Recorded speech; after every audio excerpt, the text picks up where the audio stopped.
Hey everyone, welcome to another installment of the My Car series from Pro Engineering. This is my Tamiya Lunchbox. The short story about this lunchbox is I had restored my friend's lunchbox shortly after I'd restored my Midnight Pumpkin, and I was left with a pile of leftover parts. I thought to myself, you know what? Yeah, these parts are all junk, but what if we use a whole bunch of super glue, shoe glue, tape, and zip ties, mush it all back together, and get a nice body and some new wheels and tires? Well, it turns out that if you do that, this is what you get. The body is brand spanking new. Well, I mean, it was about 5 or 6 years ago. And it is the Tamiya Expert built body, so it came yellow. And I'm not a fan of box art paint jobs in any way, but there's just something about this paint scheme that I love. So this is definitely one of my few box art cars. So tires are fairly new. Rims are also fairly new. I don't know if they're from a particular model or if they were just available in chrome,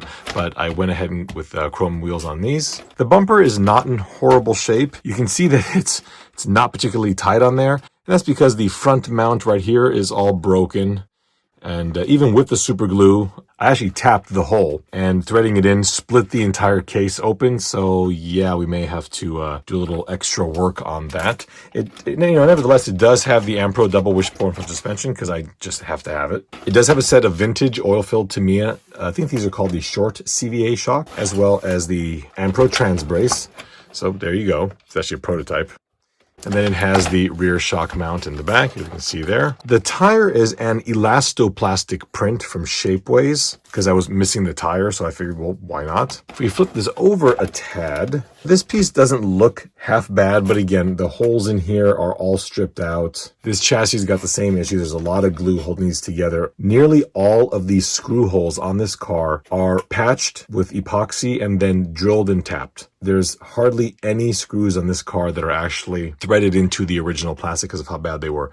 These definitely are, because I think I replaced these sliders, but there's really not too much else that's particularly good on this car. You can see some silver, I don't know if you can really see it particularly well, but some silver paint on this. That is because I went through a paint everything silver phase. It's hard to see on this, but there's still some silver paint left on this after using some, I really don't know what I used to wipe it all off, but there's all this excess silver. Again, that's just what I did many, many years ago to, brighten the car up, perhaps? We don't know. This van is equipped with the Pro light kit. Let me go ahead and plug that in real quick. So if we turn the car on, oh, that's not right. Where's the light? Is there like a switch somewhere? I don't remember, it's been a while.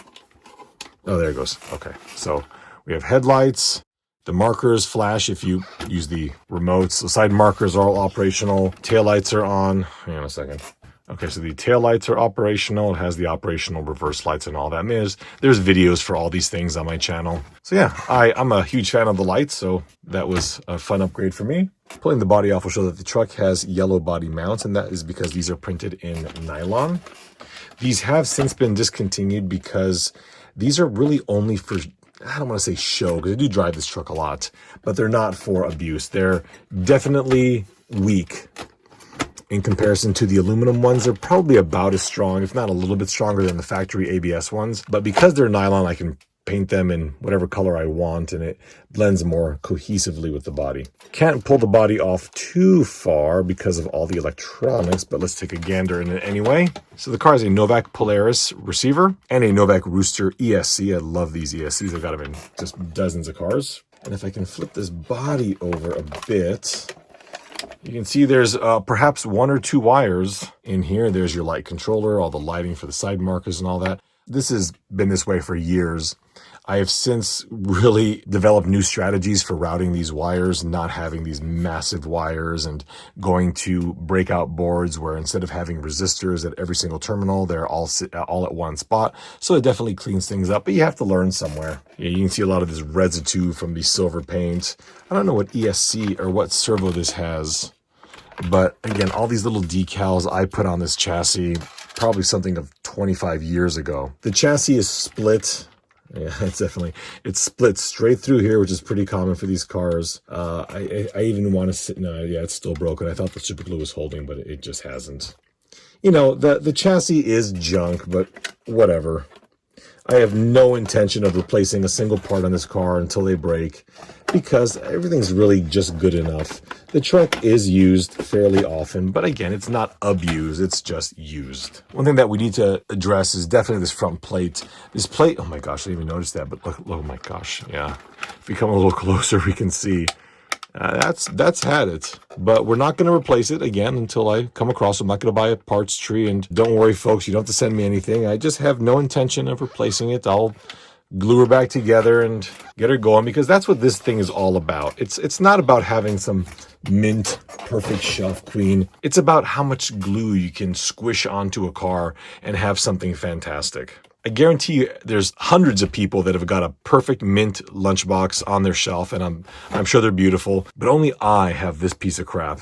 And that makes me very content, because this thing, all of its flaws, all of its beauty, just kind of makes it a little more special to me. I wish I had more to say about this car, but really there's not that much. I mean, it's got a silver can motor. It was all built out of random stuff I had laying around. The trans case, I believe, is new.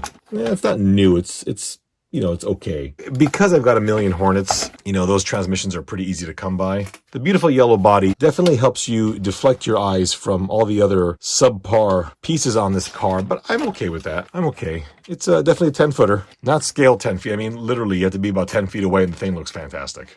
And that's about it, folks. Kind of a simple video, but there's not that much to say about this car. Stay tuned, because I've got a lot more of these cars to cover. Stay safe, everyone, and we'll see you soon.